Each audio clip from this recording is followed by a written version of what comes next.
Hello friends, स्वागत है आपका अपने चैनल हिंदी ज्ञानोदय पर। आज के इस वीडियो में हम बात करेंगे कनिष्ठ हिंदी अनुवादक या कनिष्ठ अनुवादक हिंदी जो रेलवे आरआरबी द्वारा पोस्ट निकाला गया था उसके विषय में।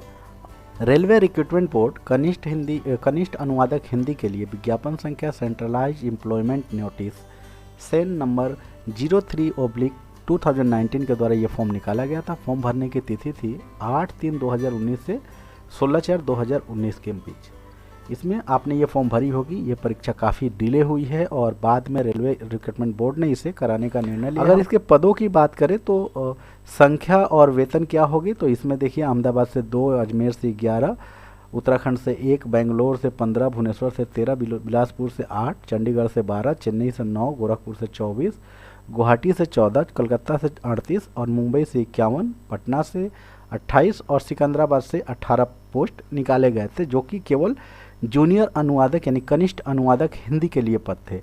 इनकी कुल संख्या अगर हम देखें तो ये कुल संख्या थी 244। पे के बारे में इसमें जो है कि बहुत कुछ नहीं दिया गया है, केवल पे 35,400 दिया गया है। लेकिन ये नए स्ट्रक्चर के अनुसार अगर देखें तो इसकी आपकी लगभग वेतन जो होगी वो अप्रोक्सीमेटली 50,000 के आसपास होनी चाहिए। आरआरबी जूनियर ट्रांसलेटर में सफलता के पड़ाव को अगर हम देखें तो इसमें 2 प्रश्न पत्र हैं।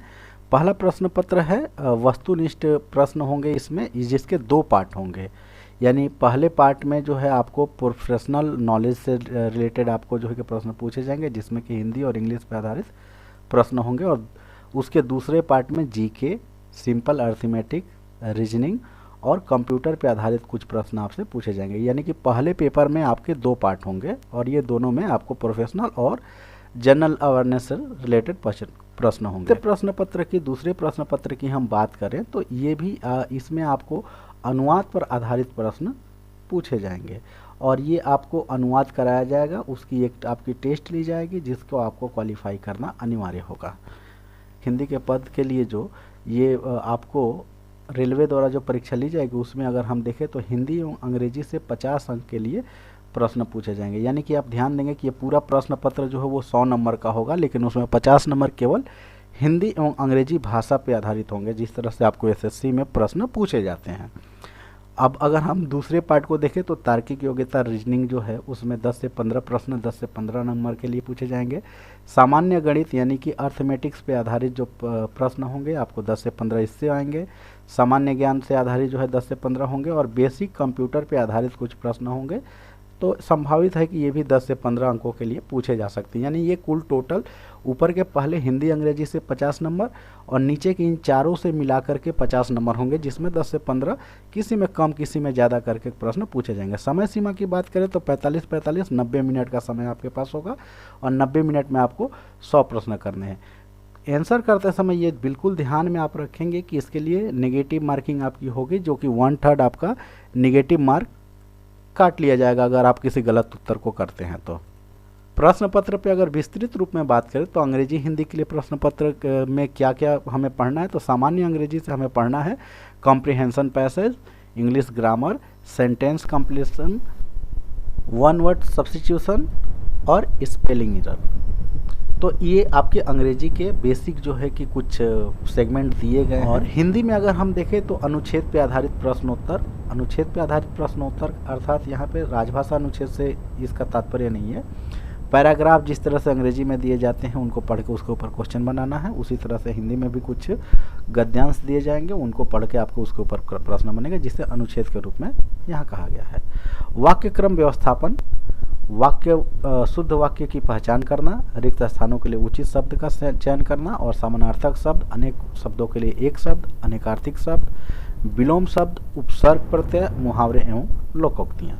ये आपके हिंदी और अंग्रेजी का जो एक बाइफर्केशन है सिलेबस का, वो यहाँ पे बताया गया है। अगर हम रीजनिंग में देखें तो सादृश्य या संबंध, वर्गीकरण या विजातीय छांटना, सांकेतिक भाषा, परीक्षण और श्रृंखला, कथन विश्लेषण, स्थान व्यवस्थीकरण, दिशा ज्ञान परीक्षण, रक्त संबंधी परीक्षण, अंग्रेजी वर्ण क्रम के आधार पर प्रश्न आएंगे, वेन आरेख विश्लेषण, कैलेंडर, घड़ी, समय और दूरी, श्रेणी एवं क्रम, प्रतीक चिन्ह, प्रतिस्थापन, कृत्रिम मान और लुप्त संख्याएं।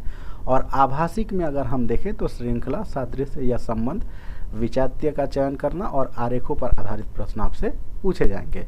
इसी में अगर हम आगे देखें तो सामान्य गणित जो कि अर्थमेटिक्स पे आधारित है, वहाँ पे आपको क्या पूछा जाएगा, तो संख्याएं, दशमलव, सरलीकरण, महत्तम समापवर्तक, लघुत्तम समापवर्तक, घातांक, करनी, औसत, प्रतिशत, साधारण ब्याज, चक्रवृद्धि ब्याज, लाभ तथा हानि, अनुपात, समानुपात, चाल, समय एवं दूरी, समय एवं कार्य, समय एवं दूरी। क्षेत्रमिति में देखें तो रेखीय आकृति एवं वृत्त ठोस आकृतियाँ ये आपसे पूछे जाएंगे। और अगर हम सामान्य ज्ञान में देखें, सामान्य ज्ञान में आपको भारत एक दृष्टि में, राष्ट्रीय प्रतीक हमारी पृथ्वी, विश्वबोध, संयुक्त राष्ट्र संघ, भारत का भूगोल, रक्षा, परिवहन, संविधान, राज्य व्यवस्था, भारत का इतिहास, भारतीय अर्थव्यवस्था, सामान्य विज्ञान, परमाणु शक्ति एवं अंतरिक्ष अनुसंधान, कला एवं साहित्य, खेल जगत, पुरस्कार एवं सम्मान। इसके अलावा वस्तुनिष्ठ प्रश्न होगा। और कंप्यूटर पे अगर हम देखें तो नीचे में कंप्यूटर पर आधारित हमने कुछ यहाँ पे दिया है कि आपको क्या पढ़ना है। तो कंप्यूटर्स में आपको कंप्यूटर पर आधारित अगर प्रश्नों की हम बात करें तो संस्मरणीय तथ्य, संक्षिप्त अक्षर और Microsoft office stand toolbar, Microsoft office formatting toolbar और कुछ महत्वपूर्ण प्रश्न, वस्तुनिष्ठ प्रश्न जो कंप्यूटर पर आधारित बनते हैं वो आपको देखना है। अगर हम कनिष्ठ अनुवादक के लिए देखें कि पेपर का पैटर्न्स में अंक किस तरह से डिवाइड होंगे, तो यहाँ हम देख सकते हैं कि व्यावसायिक ज्ञान जो कि हिंदी अंग्रेजी को सम्मिलित करके बन रहे हैं, उससे आपको 50 प्रश्न होंगे 50 अंकों के लिए। और अगर हम सामान्य ज्ञान एवं अन्य से 50 प्रश्न आपसे पूछे जाएंगे जो कि 50 अंक के लिए होंगे। तो कुल टोटल अगर हम देखें तो कुल टोटल 100 प्रश्न आपके होंगे, 90 मिनट में आपको करना है और 100 अंक ही आपको प्राप्त होंगे। कनिष्ठ अनुवादक हिंदी के लिए अन्य जानकारियों पर अगर हम बात करें तो इसके लिए कंप्यूटर आधारित परीक्षा आयोजित किया जाएगा और इस परीक्षा में प्राप्त अंक ही चयन का आधार होगा। यानी कि जो आपका फर्स्ट पेपर है, जो 100 के लिए 100 नंबर के लिए जो आप देंगे, वही आपके परीक्षा में चयन का आधार होगा। इसी पे आपको क्वालिफाई किया जाएगा और यही फाइनल मेरिट के लिए भी मान्य होगा। अगर अनुवाद के लिए हम देखें तो इसके लिए एक अलग से प्रश्न पत्र जरूर लिया जा रहा है, जो लेकिन उसे जो है प्रथम प्रश्न पत्र के साथ शामिल नहीं किया जाएगा। यानी कि ये प्रश्न आपको सिर्फ इस परीक्षा में आपको 60% अंक के साथ में जो है क्वालिफाई करना है। अनुवाद के में 60% अंक के साथ कोई विद्यार्थी उत्तीर्ण नहीं होता तो उसे चयन प्रक्रिया से बाहर कर दिया जाएगा। साथ ही ये भी ध्यान देना है हमें कि एक सीट के लिए जैसा कहा गया है कि 10 विद्यार्थियों को पास किया जाएगा, लेकिन किस परीक्षा के लिए, तो अनुवाद के लिए। अनुवाद के लिए केवल जो है कि एक सीट पे 10 विद्यार्थियों को मैक्सिमम जो है कि पास किया जाएगा।